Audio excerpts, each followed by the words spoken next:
আসসালামু আলাইকুম।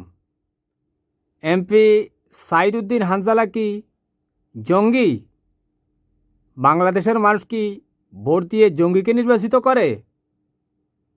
আসলে এটার কারণটা কি? জঙ্গি হচ্ছে একটা ডিগ্রি, এটা আবার ভালো ডিগ্রি না। কাউকে যদি আপনি নিশ্চিহ্ন করে দিতে চান বা ভবিষ্যতে নিশ্চিহ্ন করবেন, তখন তাকে আপনি জঙ্গি ট্যাগ দিয়ে দেন। সে পৃথিবীর কোথাও বিচার পাবে না। রাষ্ট্রে তো, নিজ রাষ্ট্রে তো পাবেই না, বিশ্বের কোনো দেশে বলতেও পারবে না। কারণ এই কথাগুলো বারবার বারবার বলা হবে। তাহলে তাকে যদি হত্যা করে ফেলা হয়, তখন সে পৃথিবীর কোনো মানবাধিকার সংস্থারও দৃষ্টি আকর্ষণ করবে না।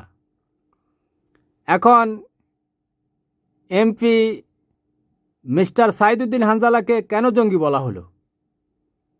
উনি তো ওনার লেবাস দেখে বুঝতে পেরেছেন, দাড়ি আছে, পায়জামা পাঞ্জাবি আছে, এ কারণেই বলা হয়েছে। তো বলা হয়েছে কোথায়? আমাদের মিস্টার স্পিকার মেজর হাফিজউদ্দিনের স্ত্রীর জানাজায় যখন সংসদীয় প্লাজায় জানাজা পড়তে যাচ্ছিল এমপি মিস্টার সাইদুদ্দিন হানজালা, তখন পিছন দিক থেকে কেউ একজন বলছিল, ওই যে জঙ্গি এমপি যাচ্ছে। আমি তো বলেছি যে নিশ্চিহ্ন করে দেওয়ার জন্য এই ট্যাগটা দেওয়া হয়। আপনারা দেখছেন বর্তমান বিশ্বের পরাশক্তি আমেরিকা এবং ইসরায়েল, তারা পৃথিবীর সর্বাধুনিক যুদ্ধাস্ত্র, মারণাস্ত্র, ক্ষেপণাস্ত্র সব কিছু নিয়ে ইরানের নিরীহ মানুষের উপর ঝাঁপিয়ে পড়েছে। হাজার হাজার ক্ষেপণাস্ত্র মারা হচ্ছে। তারা বলতেছে তারা ইরানে জঙ্গি নির্মূল করছে। পৃথিবীর অনেক শক্তিশালী দেশ এসেছে তাদের সাথে, কেউ ইরানকে বাঁচানোর জন্য আসেনি।